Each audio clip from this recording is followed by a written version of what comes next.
Les entreprises s'engagent avec notre partenaire Un Jeune, une solution. C'est toujours un plaisir d'aller à la rencontre de chefs d'entreprise, femmes et hommes, qui s'engagent pour l'emploi. Alors, on accueille aujourd'hui Stéphane Pétillon.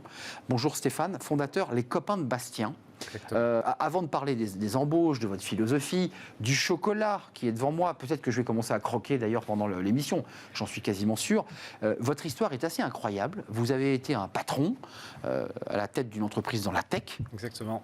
Et puis un jour, blâme, une phrase de votre fils, ça bouge dans votre tête et vous basculez. Exactement. Donc moi, j'ai passé 20 ans de ma vie à faire de l'informatique, donc dans la société de conseil. 60 salariés, j'ai vu. 60 salariés, ouais. Voilà. Donc on était 3 associés, on avait monté une jolie boîte. Et puis voilà. Puis un vendredi soir, mon petit garçon me demande en sortant du Carrefour, du supermarché à côté de chez moi, pourquoi je donne pas un travail à ses copains des rues. Et qui sont souvent effectivement devant les supérettes pour demander un peu d'argent ou un peu à manger. Et donc forcément à ce moment-là, j'ai pas vraiment de réponse toute faite. J'ai pas un parcours avec des expériences dans ce domaine-là. J'ai pas eu une éducation non plus qui m'a amené à me poser ce genre de questions.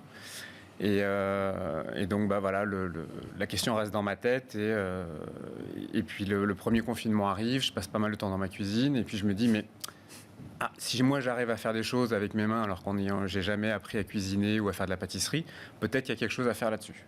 Et donc c'est comme ça que le projet est né, en posant une feuille blanche et en disant on va faire quelque chose autour de la gourmandise et de la solidarité. Comment on s'y prend? Et donc je montre, parce que c'est quand même une palette petit et grand, parce que et vous créez votre chocolaterie. Alors, on ne le voit peut-être pas à l'image parce que le logo est petit, peut-être qu'il faut le faire grossir encore, mais c'est bleu, blanc, rouge, made in France, fait dans le centre de Paris. Exactement. Et donc, c'est du chocolat, et on va le goûter, je vous assure que je vais le goûter pendant l'émission, mais la philosophie de votre entreprise, c'est à la fois la gourmandise, mais c'est aussi l'insertion, c'est pour répondre à votre fils. Voilà, c'est que nos statuts d'entreprise ne sont pas ceux d'une chocolaterie, nos statuts sont ceux proche d'une entreprise d'insertion, puisque notre raison d'être, c'est l'insertion et l'accompagnement des personnes et de l'emploi par le travail, et notamment par le travail autour de la gourmandise. Donc je conduis ce projet avec mon associé, donc le chef Arnaud Normand, qui lui m'a amené et m'amène encore son savoir-faire et son expertise autour du chocolat, puisque le parti pris que nous avons pris, c'est également de fabriquer notre chocolat. Donc on part directement des fèves de cacao. Donc l'idée pour moi, c'était de créer un produit premium, donc de haute qualité, pour que les personnes qu'on recrute en insertion soient fiers finalement du travail qu'on leur donne et de la formation qu'on leur promet, puisque on associe souvent l'insertion à des tâches un peu basiques, un peu faciles, répétitives. Non, là c'est du luxe en fait. Vous dites c'est du luxe. On est premium, on n'est pas luxe. Parce qu'on a retiré l'ostentatoire. D'accord. Ça, c'est notre ostentatoire, c'est espèce de boîte, dingue. C'est-à-dire qu'on n'a pas des packaging de fou, on met le minimum de ce qu'il faut en packaging. Mais c'est à l'intérieur que ça se joue. Voilà, on achète du chocolat pour manger du chocolat, on n'achète pas du chocolat pour avoir une boîte. Enfin, en tout cas, c'est notre philosophie. Ouais. Mais en tout cas, ce qui est fait à l'intérieur par ceux dont on va parler dans quelques instants, c'est de la super qualité. C'est-à-dire en fait, fèves... Tous nos cacaos sont primés, on les achète sur des circuits responsables. Donc en fait, on a la garantie du prix qui est reversée aux fermiers, puisque le cacao vient à peu près tout autour de la planète au niveau de l'équateur, 10-20 degrés nord-sud. Et donc, c'est des pays qui sont plutôt en voie de développement, dans lesquels les droits des travailleurs et de l'économie sont assez discutables. Donc on est sur des filières très spécifiques, très détaillées, où on a à la fois la qualité du produit, de l'engagement pour permettre à ces personnes-là d'envoyer leurs enfants à l'école et pas de les occuper à ramasser les fèves de cacao. Et voilà, et on porte cette mission aussi jusqu'à Paris. Donc on a voulu vraiment se mettre dans le centre de Paris. On a voulu avoir de la visibilité. Donc on a développé notre atelier en même temps que la boutique. Donc on vous voit travailler en transparence. Exactement. Donc c'est génial. Toute la fabrication est faite derrière des grandes verrières. Les machines sont au milieu de la boutique. Et l'idée, c'était à la fois d'avoir un côté un petit peu éducatif autour de la fabrication du chocolat, parce qu'on n'a pas forcément cette culture en France. On adore le chocolat, mais on ne sait pas toujours comment il est fabriqué. C'est vrai. Et pour moi, l'important, c'était aussi de mettre en visibilité finalement notre projet, notre identité, et surtout de permettre aux personnes qu'on accompagne d'être dans la vraie vie et pas d'être cachés au fond d'un labo, et donc d'être au contact de clients.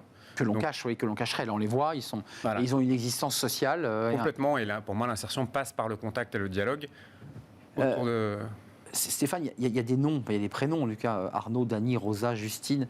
Donc ça a répondu à la demande de votre fils, parce que ça s'est passé là, devant le supermarché. Exactement. Là, vous lui dites, tiens, viens voir, je vais te montrer ce que j'ai fait pour toi, parce que quelque part, ça a été l'étincelle, cette phrase de votre fils. Oui, exactement, c'était l'étincelle. Alors l'idée pure, c'est effectivement de prendre quelqu'un qui est à la rue et de lui donner un travail. Quand on a construit le projet, on s'est quand même rendu compte que c'est pas si simple. On peut.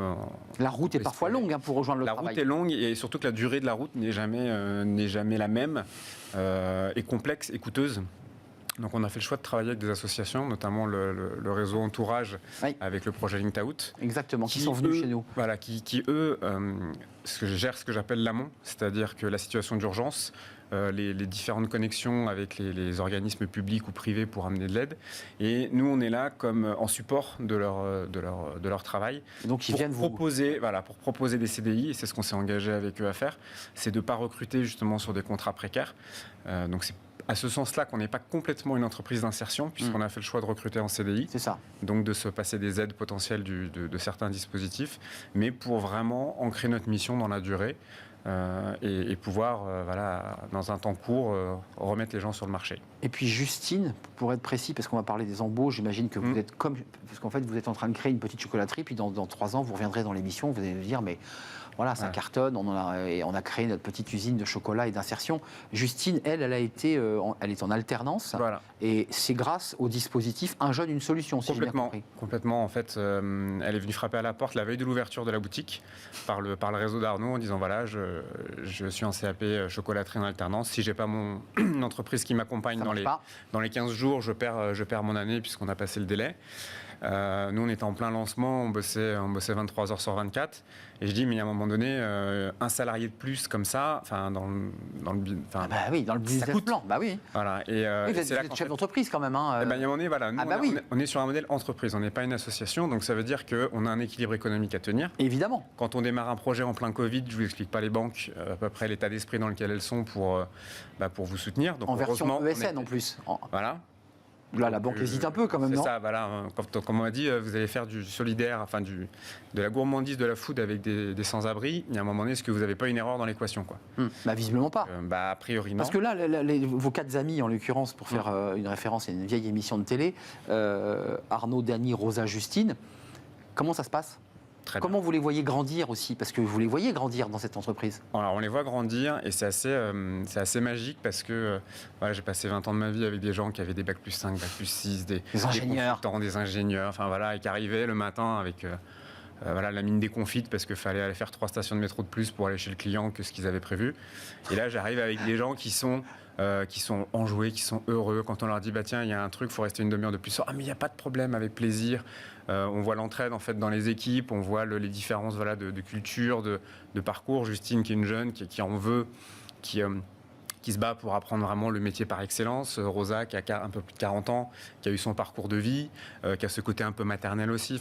C'est un mélange des cultures, des parcours. C'est juste extraordinaire à voir. Vous, ça vous grandit aussi ? Parce que souvent, quand on a des invités, et j'imagine que la relation est la même, c'est que vous dites, moi aussi, j'apprends beaucoup à leur contact, par écho d'ailleurs, à ce que vous viviez auparavant avec vos ingénieurs et développeurs.